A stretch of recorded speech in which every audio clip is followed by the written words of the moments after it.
الرحيم.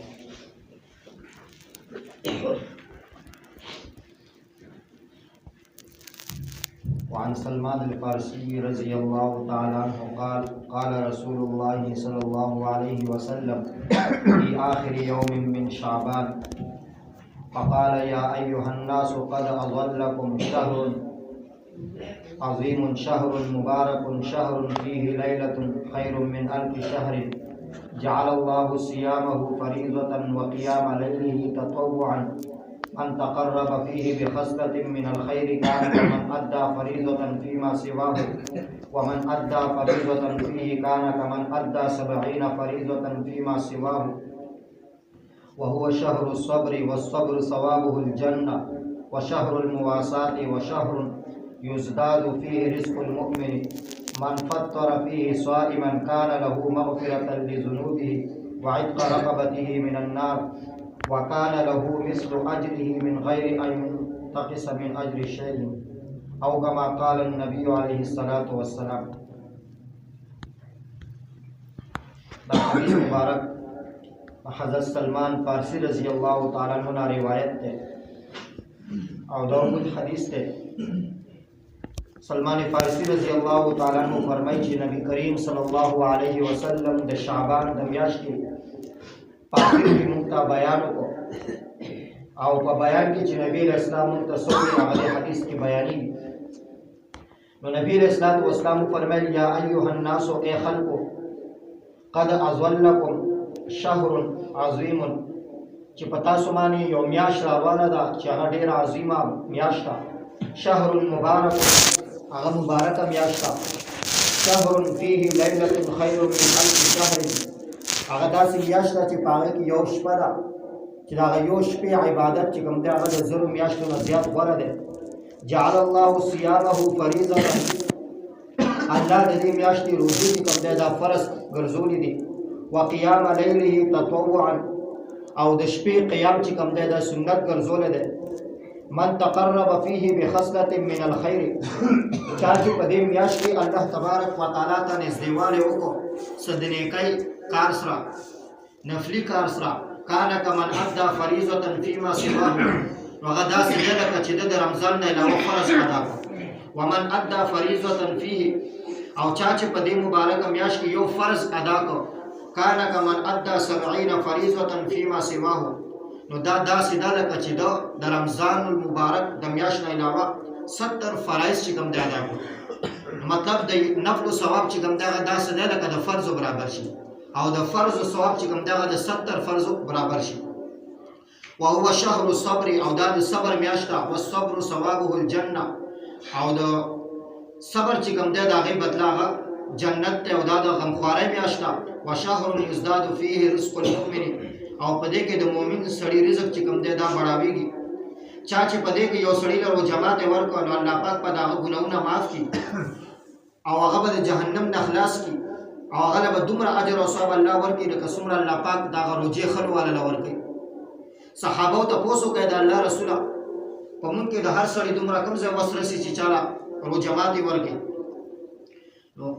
نبی رسول الله والسلام فرمایل دا ثواب الله پاک سړي له ورکړي. یو سړی له چې کوم دی په جماعت کې یو ګوټ پای ورکړي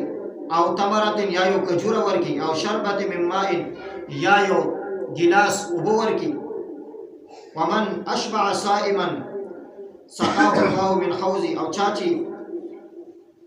یو روزدار سړی چې کوم دی د هغه ګېډه یې مړه کړه الله تبارک وتعالی به په هغه باندې د حوض کوثر اوبه وڅښي چې بیا به هېڅ کله هم دی نه تږی کېږي تر دې ځای پورې چې دی به جنت ته داخل شي. او د دې مبارکې میاشتې پیل عشره چې کوم دی دا رحمت ته، دویمه درمیاني چې کوم دی نو دا مغفرت ته، او اخري عشره چې کوم دی دا د جهنم نه د خلاصۍ ده. او د حدیث اخر کې نبی رسول الله فرمایي کوم سړی چې په خپل ماتحت خلکو باندې نرمي وکړه نو الله تبارک وتعالی به د هغو ګناهونه معاف کړي او دوی به د جهنم نه خلاص کړي. نو دې حدیث کې چې دا کومې خبرې بیان شو د هره یو خبره چې کوم دی د هرې خبرې ځان ځانله تفصیل ده او په هغې باندې یو نه دوه ورځې چې کوم دی هغه لګي. او بهرحال دې حدیث کې چې کومې خبرې نبي علیه السلام بیان کړ دي نو هغه انشاءالله د هغې وضاحت به کېږي.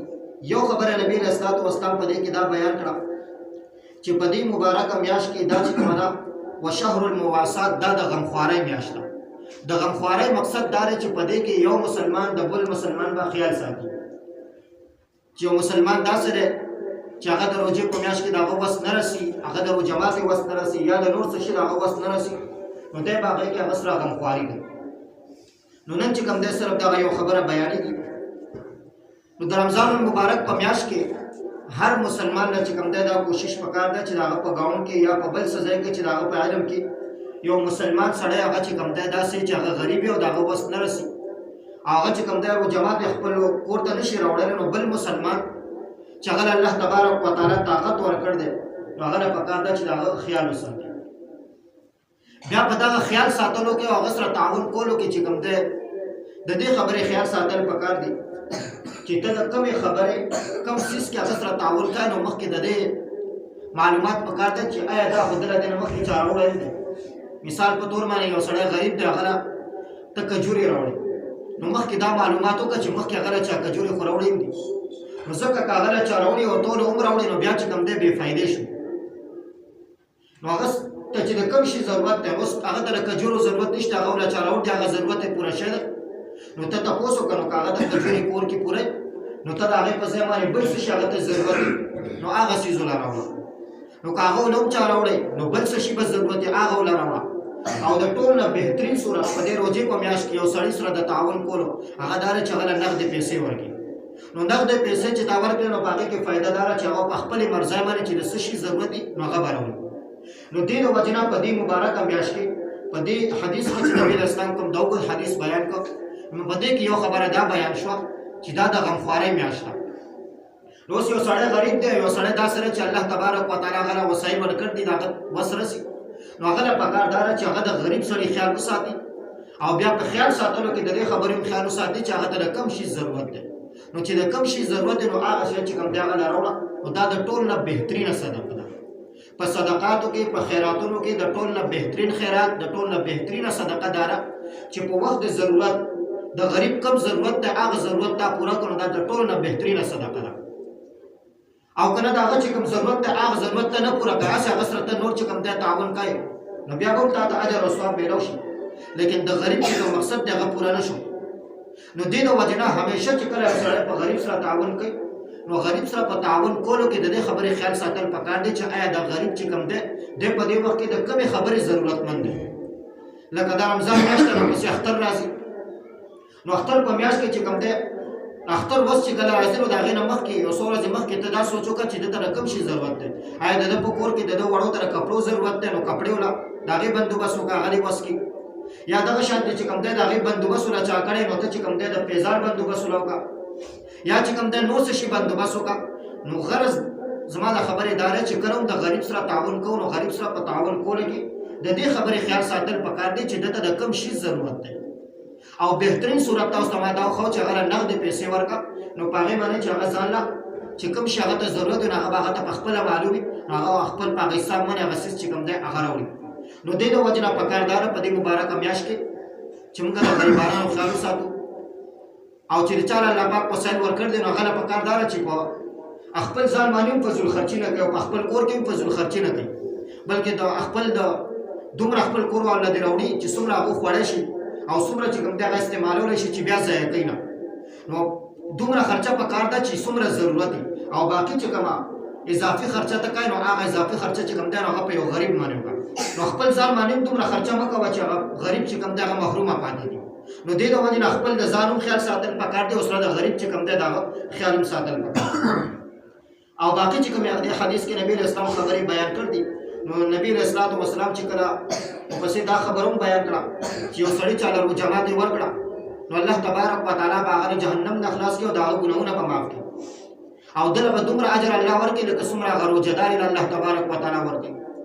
نو صحابو د خپلې د زمانې په اعتبار سره سوال وکړو چې د الله رسوله په موږ کې دومره وس د چا رسي چې هغه به چا له روژه ماتې ورکړي. نو دا هغه خپلې زمانې په اعتبار سره سوال کړی او په هغه وخت کې له چا دومره وس نه رسېد چې یو سړي له پوره روژه ماتې ورکړی. اوس الحمدلله هر سړي له الله پاک دومره توفیق ورکړ دی چې هغه یو سړي له د یو ورځ روژه ماتې ورکولی شي، پوره روژه ماتې هم یو سړی چې کوم دی د هغې بندوبست کولی شي. نو نبی رسول الله په جواب کې فرمایي دا ثواب الله تبارک وتعالى په یو ګډ اوبو باندې مور کوي. وسنا په جواب کې فرمایي دا ثواب الله تبارک وتعالى په یو ګډ اوبو باندې مور کوي، په یو ګډ پایو باندې مور کوي، په یو کجوره باندې الله تبارک وتعالى ورکوي. نو نبی رسول الله صحابه دا سوال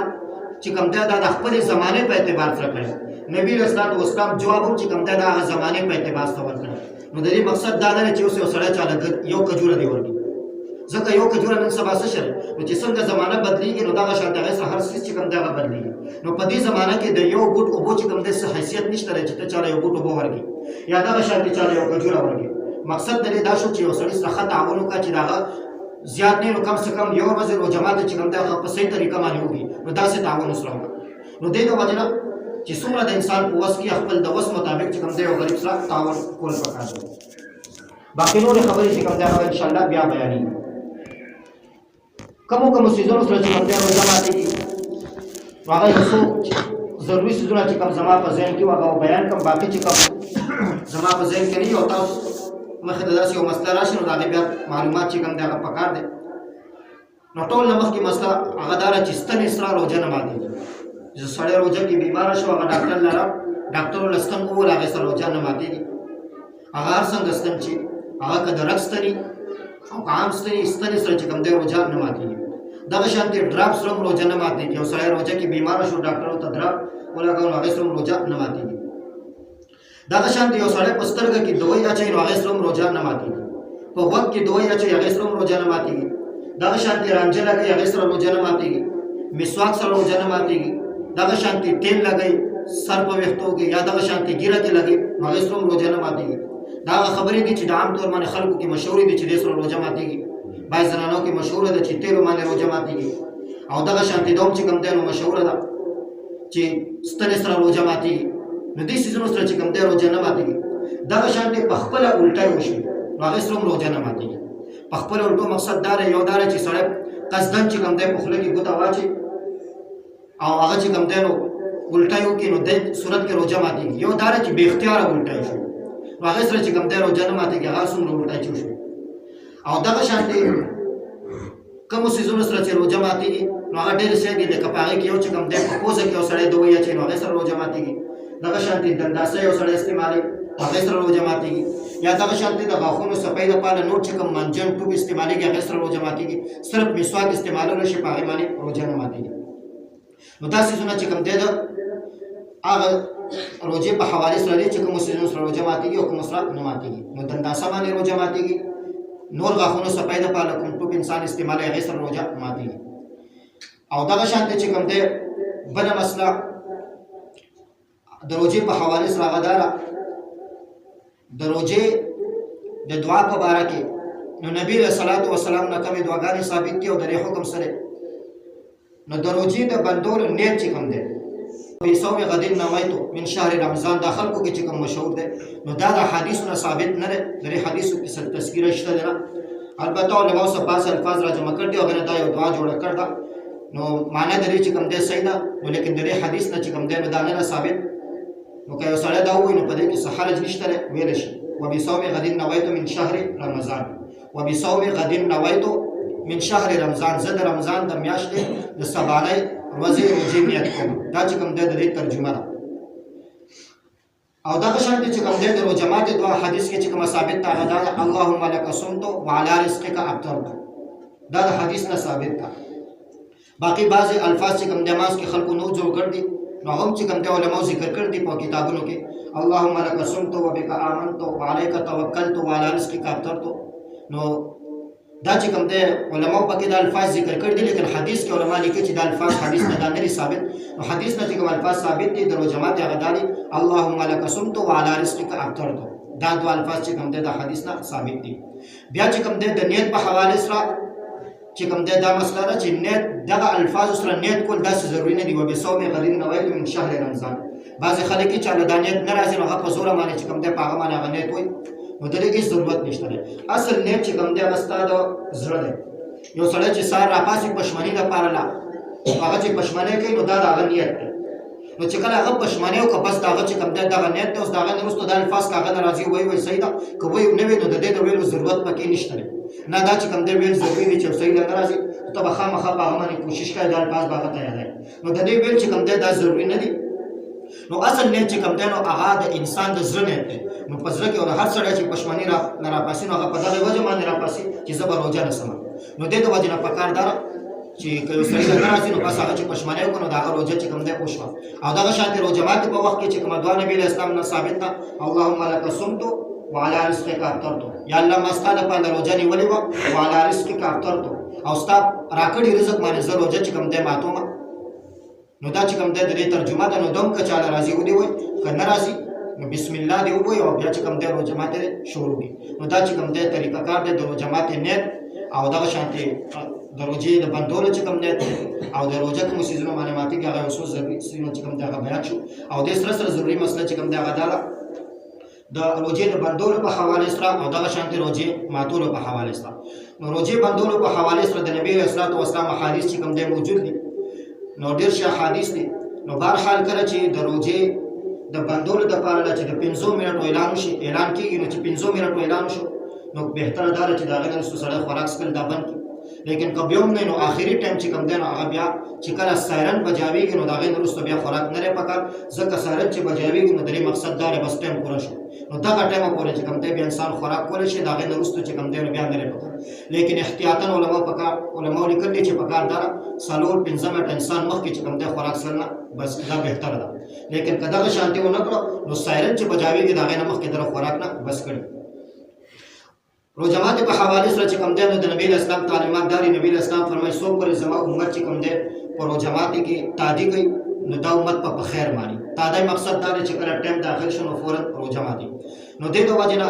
څنګه چې ټایم داخلېږي نو زموږ به انشاءالله روژه چې کوم دی هغې سره ماتېږي دلته کې باقي بعضې ځایونو کې چې کوم دی نو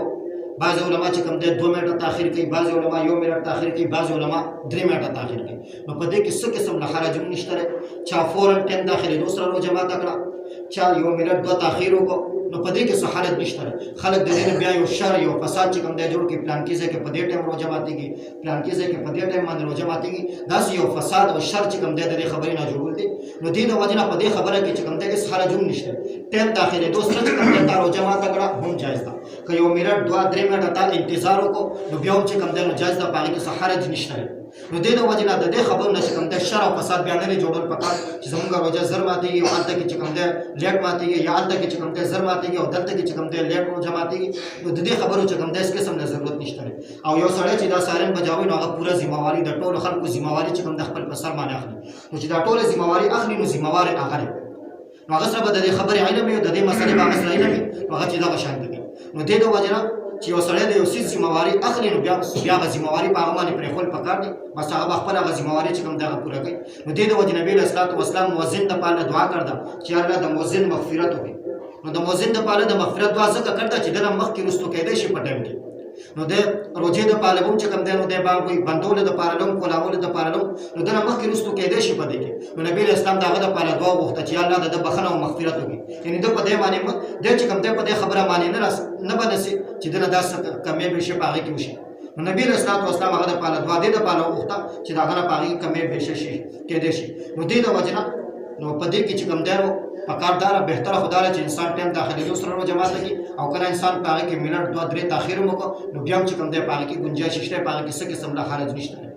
نو پکار دا ده په دې خبرو باندې انسان عمل وکړي او په دغه طریقه باندې چې کوم دی خپل روژه ماتې او روژه بندول هغه په دغه طریقه باندې وکړي الله دې په دې باندې عمل وکړي